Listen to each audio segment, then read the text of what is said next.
అది ఆయన అంతకుముందున్న ముఖ్యమంత్రి చేసిన పొరపాటు ఆ గ్రామ సచివాలయాల పేరు పెట్టి కులాలను కూడా ఆయన కౌంట్ చేసి ఉన్నాడు. ఆ పిల్లకాయలు తెలియదు. అది సెన్సస్ ఇండియా అని ఒక ఢిల్లీలో ఉంటుంది, రాజ్యాంగంలో అది ఒక భాగం. మరి దాని ప్రకారంగా చేయకుండా పొరపాటుగా చేశారు. దీన్ని నేను ఖండిస్తున్నాను. ఆ సచివాలయాల్లో చేసే ఆ సెక్రటేరియట్లో చేసే చర్యలను కూడా నేను ఖండిస్తున్నా, తొందరపాటు చర్యగా తెలియజేస్తున్నా. ఈ అబ్బాయి మిశ్రా వెళ్తున్నాడు అక్కడక్కడికి, దీన్ని కూడా నేను ఖండిస్తున్నా. చంద్రబాబు నాయుడు జాగ్రత్త, నువ్వు చేయాల్సింది ఏంది? ముఖ్యంగా నిరుద్యోగం. ప్రతి ఇంట్లో 2 నిరుద్యోగులు ఉన్నారు, వాళ్ళ గురించి ఆలోచించు. మరి ట్యాక్సులు, నువ్వు నిర్మలా సీతారామన్ 2 రోజులకు ఒకసారి వెళ్తున్నావు, పోయి వస్తున్నావు, ఏమి ట్యాక్సులు? ప్రతి దానిపైన ట్యాక్సు, మాత్ర పైన ట్యాక్సు, మరి పాప్కార్న్ పైన ట్యాక్సు, ఒక్కదానిపైనే ట్యాక్స్ లేదు. భార్య భర్తకు ముద్దు పెట్టడం పైన ట్యాక్స్ లేదు, మిగిలినన్నిటిపైన ట్యాక్సులు పెట్టేశారు. ఏంటి ఆ మోడీ ఏం చేస్తున్నాడు? ఆయన ముద్దులు పెట్టుకునే దానిపైన అదేమన్నా ఎవరన్నా చెప్తే ఇంకా దీని మీద కూడా ఎక్కువ డబుల్ ట్యాక్స్ వస్తుంది. అది ఎవరు చెప్పినట్లేదు నిర్మలా సీతారామన్కి, మోడీకి, అమిత్ షాలకి. అది కూడా పెట్టేస్తారేమో. మరి ఈ ట్యాక్సుల పైన చంద్రబాబు నాయుడు తగ్గించేదానికి పోవాలి. లేదు, ఉక్కు ఫ్యాక్టరీ ఒకటి ఉంది ఇక్కడ, కాంగ్రెస్ పార్టీ ఇందిరాగాంధీ బ్రహ్మానంద రెడ్డి తీసుకొచ్చింది, దాన్ని మళ్ళా మామూలు స్థాయికి తీసుకురావాలి.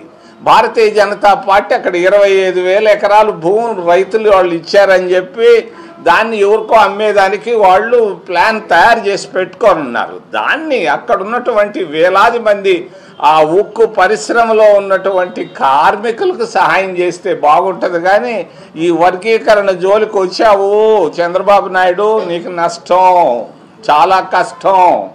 నేను చెప్తున్నా, ఇక్కడి నుంచి విశాఖపట్నం నుంచి రోడ్లపైకి వచ్చేస్తారు,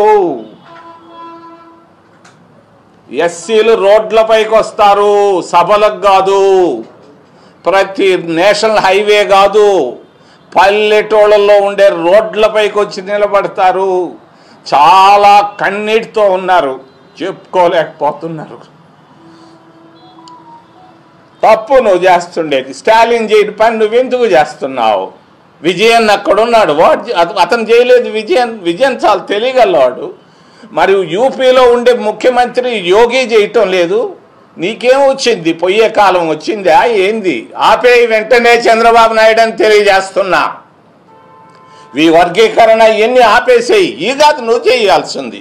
మరి ఉక్కు ఫ్యాక్టరీల గురించి ఆలోచించు, దీన్ని పూర్తి చేయి. 8వ తేదీ మోడీ వచ్చినప్పుడు అంతటితో సమాప్తం చేసేయి. కాంగ్రెస్ పార్టీ తెచ్చినటువంటి ఉక్కు ఫ్యాక్టరీని నిలబెట్టు. నువ్వు కూడా ఒకప్పుడు కాంగ్రెస్ వాడివే. ఏంది నువ్వు చేసేది? రేపు వస్తున్నావంట విశాఖపట్నానికి, దీని గురించి స్పందించు. ఈ మాటలు లేకుండా వాళ్ళెవరో పేదోళ్ళు, ఎక్కడో ఐఏఎస్లు 4 అయ్యారు కృష్ణా జిల్లాలో, దానికి ఎందుకు బాధ?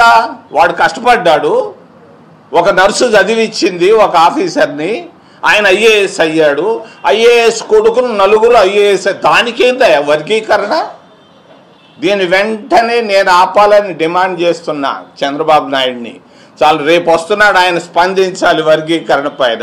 నువ్వు పోతావు, నేను వర్గీకరణ చేస్తాను, మాలా మాదిగల్ని సెపరేట్ చేస్తాను, యునైట్ చేయనని నువ్వు చెప్తే మేము రోడ్లపైకి వచ్చేస్తాం. రోడ్లపైకి వచ్చేదానికి పెద్ద టైం పట్టదు. నువ్వు అనుకుంటున్నావేమో అందరూ నేను చెప్పింది నువ్వు అంతా జరుగుతుందని. ఏమీ జరగదు. చాలా బాధతో ఉన్నారు, కన్నీటితో ఉన్నారు, క్రోధంగా ఉన్నారు. నేను తెలియజేస్తున్నా సున్నితంగా, వర్గీకరణ జోలికే రాబా. నువ్వెవరా? నీకు వాడివడో జడ్జిలు, వాళ్ళకి తల తిక్క జడ్జిమెంట్ అది. ఆ జడ్జిమెంట్లో ఏముంది అక్కడ? దాన్ని బట్టి నాకు వేసేస్తున్నావు. తప్పు ఇది, దీన్ని నేను ఖండిస్తున్నాను. మరి అమిత్ షా ఆయన ఏం మాట్లాడతాడో ఆయనకే తెలీదు. పోయి అంబేద్కర్ని తిట్టడం ఎందుకయ్యా పార్లమెంట్లో? అంబేద్కర్ని తిడతారా? ఎంత గొప్పోడా అంబేద్కరు. అంబేద్కర్ గురించి చాలా ఉంది చెప్పాలంటే, నేను ప్రస్తుతానికి చెప్పటం లేదు. అంబేద్కర్ని ఎందుకు విమర్శిస్తావయ్యా అమిత్ షా? నువ్వు విమర్శించావు, క్షమాపణలు అడగాలి కదా. దేశంలో ఉన్నటువంటి ప్రజలందరూ దాదాపు కోట్లాది మంది బాధపడుతున్నారు. భారతీయ జనతా పార్టీ ఇదేనా? ఇందుక మీరు పార్టీ పెట్టుకుంది? అంబేద్కర్ని తిట్టేదానికే ఎందుకు తిడుతున్నారా? అంబేద్కర్ చేసిన పాపం ఏంటా? ఏం పాపం చేశాడు అంబేద్కర్? ఎందుకు అంబేద్కర్ని తిట్టాల్సి వచ్చింది అమిత్ షా? ఈరోజు భారత రాజ్యాంగాన్ని మరి అంబేద్కర్ రాజ్యాంగాన్ని అమిత్ షా రాజ్యాంగంగా మార్చుకుంటున్నారు. ఈరోజు ఈవీఎంలు అనుమానమే లేదు, ట్యాంపరింగ్ చేస్తున్నారు, మారుస్తున్నారు. వాళ్ళు ఎక్కడ అవసరం ఆడ మార్చుకుంటున్నారు ఈవీఎంలు. మొన్న ఒక ఆయన చెప్పాడు, ప్రపంచంలో కోటీశ్వరుడు అనుకుంటే ఏదైనా ఎథిక్స్ లేవు భారతీయ జనతా పార్టీకి. ఇప్పుడు సునీత విలియమ్స్ అక్కడెక్కడో చంద్రమండలంలో ఉంటే ఇక్కడ నుంచి రిమోట్తో మేనేజ్ చేస్తున్నారు. అటువంటిది ఈవీఎంలు మేనేజ్ చేయడం పెద్ద కష్టం కాదు. టెక్నాలజీ బాగా మారిపోయింది. ఈవీఎంలు ట్యాంపరింగ్తోనే ఆంధ్రప్రదేశ్ రాష్ట్రంలో కూడా ప్రభుత్వం ఏర్పడింది, కేంద్రంలో కూడా ఏర్పడింది అని నేను తెలియజేస్తున్నా. ఈవీఎం విధానమే వద్దు, దొంగ విధానం. తెలుసో తెలియకో తీసుకొచ్చారు. దీన్ని ఆపేయండి. అమెరికా విధానం